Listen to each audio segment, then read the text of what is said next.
Hi, I'd like to tell the story of the blue nail polish out on the sidewalk in Tuscaloosa. Last Saturday, I picked up a blessing bag and I noticed unusual. This blessing bag has blue nail polish.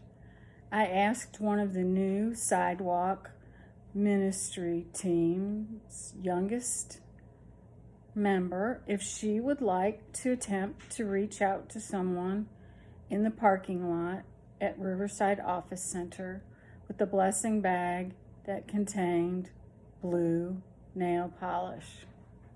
She said, "No, I'd rather watch you. I want to watch how you do it. I'm not comfortable enough doing it." And she had a young lady with her who was observing me closely, and I didn't know what was going to happen. So I just simply held it out there and I said, "I have the most unusual blessing bag. I've never seen one with blue nail polish." And I looked at this lady across the parking lot and she looked at me, and then she talked to somebody inside of the car and she motioned this person to get out of the car and told her, evidently, "Go over there. This lady has blue nail polish, free." So this woman walks over to me. Her name is Miss S.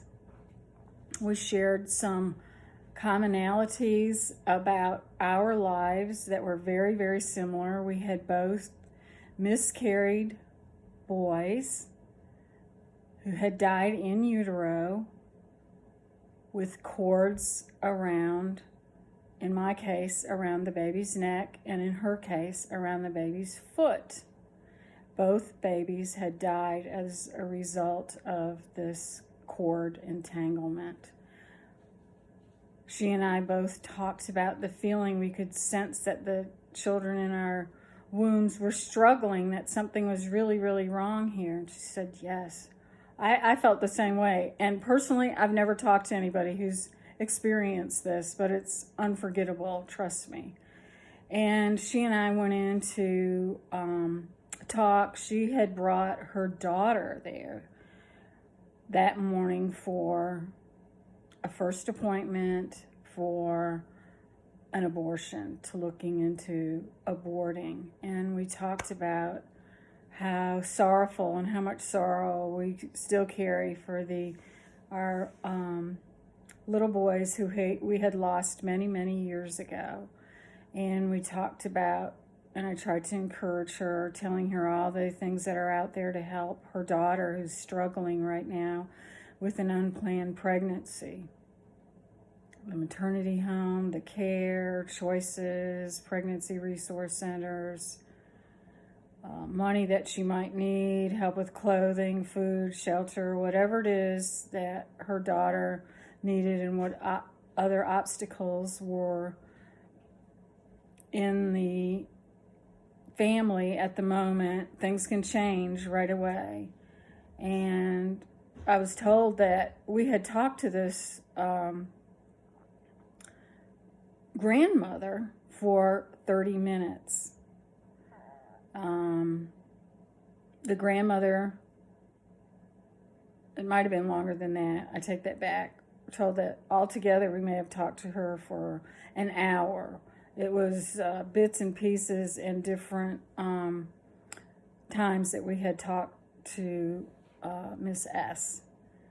And her daughter is Miss S too.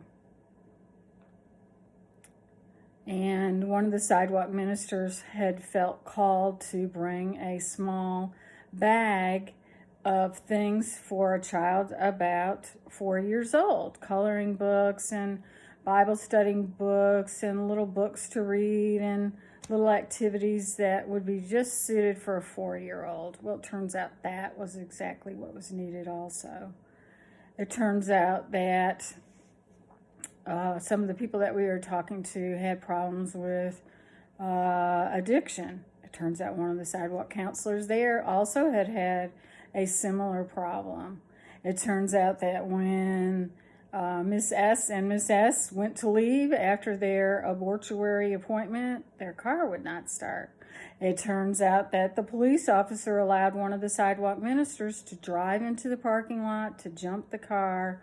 And we again had another encounter with this grandmother and the young woman who was contemplating abortion.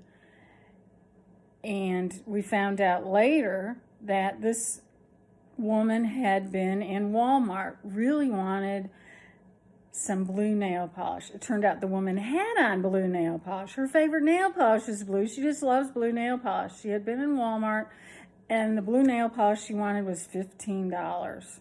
And evidently in this blessing bag was some kind of, I don't know, other nail product that was kind of expensive. She said, you know, the other product in that blessing bag cost $15 too. Do you realize what you gave me? Are you sure it's free? I said, yes, ma'am, it's free. It's just for you. God knew that you would need it this day at this time, and the person who packed that blessing bag with the blue nail polish in, this message is for you. We can only hope, and we don't know the outcome, but we have never seen this lady and her daughter out on the sidewalk again, and we could only hope that they chose life. So please pray for the grandmother who loves blue nail polish. May God bless you, and may this story encourage you that God uses so many miraculous things. Somebody made this blessing bag. It could have been 9 months, 6 months ago. That nail polish could have been something somebody bought a year ago. I don't know, but God knew at this time, at this moment, on that particular day, it was needed, and what a witness that was to the other counselors and ministry team on the sidewalk. So may God bless you with this short little story that I just felt led to share. Have a good day.